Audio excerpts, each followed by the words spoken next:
Lieutenant Colonel Robert Maginnis is a retired United States Army colonel, military affairs analyst for SRN News, author of the book Alliance of Evil. Colonel, welcome back to the show, sir. Always great to have you with us.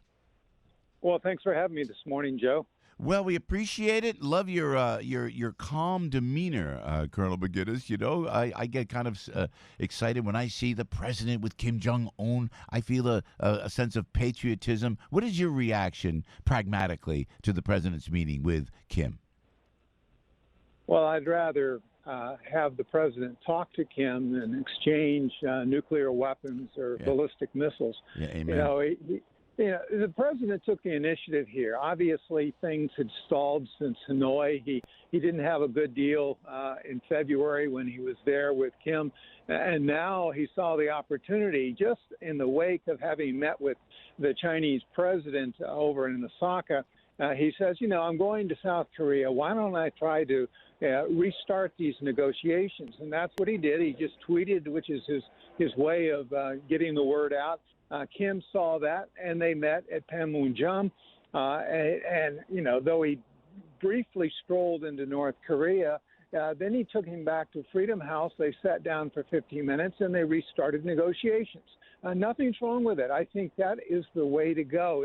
If things aren't going to work out with your enemies, then you need to find a different course, and this is what he's proceeding with. Yeah. Is there a split within the Donald Trump administration about how to handle North Korea, sir? Well, I heard the president 2 weeks ago, Joe, there as he was boarding Marine One on his way to Camp David to discuss the issues about Iran. And the president said, look, I've got people on the left, I have people on the right that are advising me, but he took responsibility. He says, look, I'm ultimately the one that makes the decision. So whether it's on Iran or it's on North Korea, he makes the decisions after listening to both points of view. John Bolton is often portrayed as a hawk. Yeah. So be it. But the president says, look, I have people that take the opposite point of view. That's why you have a National Security Council to listen to all sorts of viewpoints. But ultimately, and the president is right, the buck stops here. And as a career military guy, Colonel McGinnis, you trust Donald Trump and the way he is embracing world affairs. Well, I do. I was listening to him in the interview he had with Tucker Carlson. Yeah, it was great. The president inherited the chaotic mess in Afghanistan. And the president, I think, is kind of split the baby here. He recognizes when he hears the generals that say, look, we'd rather fight the Taliban or Al-Qaeda or whoever, the terrorists over in Afghanistan rather than here at home. And so the president says, look, I am working to try to get a resolution to this by talking to the Taliban. I want them to, if we leave, to, arrest in the future the Al-Qaeda and the terrorists. But at the same time, he recognizes he's got to leave behind a fairly large contingent of intelligence gatherers. As he said, there's plenty of hiding places in Afghanistan. Therefore, we don't want to abandon it outright, but at the same time, we need to disengage from the fight. We just need to protect our interests. And I thought that was a reasonable explanation. Yeah, Colonel, we saw the interview also that Tucker had with Colonel McGregor, who's on this show regularly, and they said, well, maybe we should just hand off everything to South Korea and let them be independent like that. Is that safe to do? And as a bit of a hawk myself, or a chicken hawk, call me what you want, Colonel. I just feel it's good to be tough sometimes. Can we trust South Korea? And I'm only quoting our Asian expert, Gordon Chang, who comes on the show.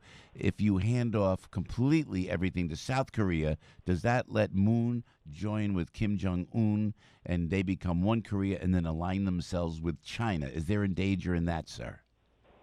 Yeah, I heard both interviews or both speakers, and I tend to believe that Moon is somewhat of a reckless geopolitical player here.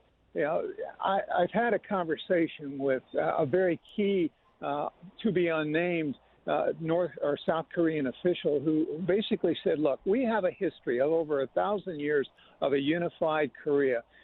Only the last 70 years has the nation been divided. President Jae-in Moon Jae-in wants Yeah. to reunify, and I think that he wants to reunify, even giving up some of their democratic rights Bingo. and privileges. Yep. Yeah, and much like what we saw, interestingly, at the fall of the Iron Curtain and the East and West Germans came together. The West Germans paid for a modernization of East Germany, but what happened there was not what I fear might happen with the unification of the Koreas, and that is the South Koreans might lose some of their own rights and privileges, their democracy, in that combination. So this is something I think we need to be very cautious about going forward. And then, there was something, Joe, you may have mentioned or seen in the New York Times yesterday, which John Bolton pushed back at, and that is that we would accept a nuclear-capable North Korea in future negotiations. And, of course, John pushed back, said, no, that's not something that the NSC is considering. These are all issues of some consequence. We've heard the same thing about Iran, that perhaps we should accept a nuclear-capable Iran. But all that would do is cause Saudi Arabia to acquire those weapons, and therefore we would have perhaps a nuclear standoff. You think Kim Jong-un will actually denuclearize? Is that a possibility? Is that what you think, Colonel? Certainly not in the near term, because his survival depends upon that. He recognizes that he wouldn't be meeting with President Trump unless he had nuclear weapons.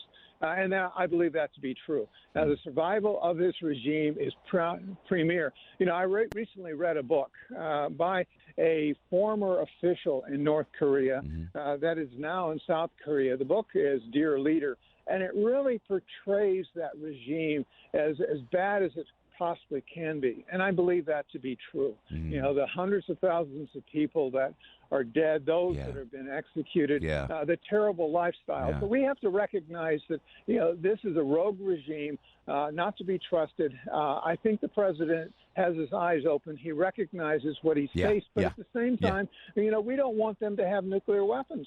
Yeah, and so I was thinking the same thing. Lieutenant Colonel Robert Maginnis, kind enough to join us, 7:36 with Joe on the radio. Just a couple seconds more, if I may, Colonel, because it was great the way President Trump went and he shook Kim Jong-un's hand, and then it was so amicable and congenial and everything. And yet I'm thinking, man, this guy if he didn't whack Kim Jong-chol, his number two, he put him in hard labor. And the president knows this. He knows this. And it was not unlike FDR and Winston Churchill, at least keeping Stalin close, correct?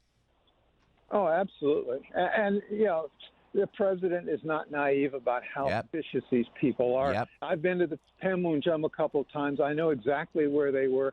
I had someone that I'm aware of that was hacked literally up by an axe by a North Korean. And I thought it was classic Tucker's pictures of the North Korean security people there. These guys would rather kill you than look at you. Oh, man. That's the nature of what we're dealing with here. So the president went in there with some trepidation, but he recognized that we have to take risks in today's world. You're right, and we appreciate your time. Before we let you go, Colonel Maginnis, if we may, there are reports today that Iran is now enriching uranium at levels that exceed the nuclear deal. Is this an indication that they're working to get a nuclear weapon, sir? Well, it's certainly they're calling for attention, and they want relief from the sanctions. I know Netanyahu is sounding the alarms, as he rightly should. If they continue as they promise, when we come to the 7th of July, they indicate they're going to enrich above 20%, which is only a step away from nuclear weapon-capable uranium enrichment. That doesn't mean they can put it on a capsule and then fire it at Jerusalem or Tel Aviv or New York City. But, it is an indication that the regime, which we know has the technology to make a weapon, and we believe that they're moving in the direction of being able to deliver it. So this is something of some serious nature. The president said they're dealing with fire. I tend to agree with him. Lieutenant Colonel Robert Maginnis, a retired U.S. Army Colonel, military affairs analyst, analyst for SRN News. Check out the book from the Colonel, please. Alliance of Evil, Russia, China, the United States in New Cold War. Colonel, always a privilege to talk to you, sir. Great conversation this morning. And please come back soon, sir. Well, thank you very much. Have a great day, Joe. Thank you.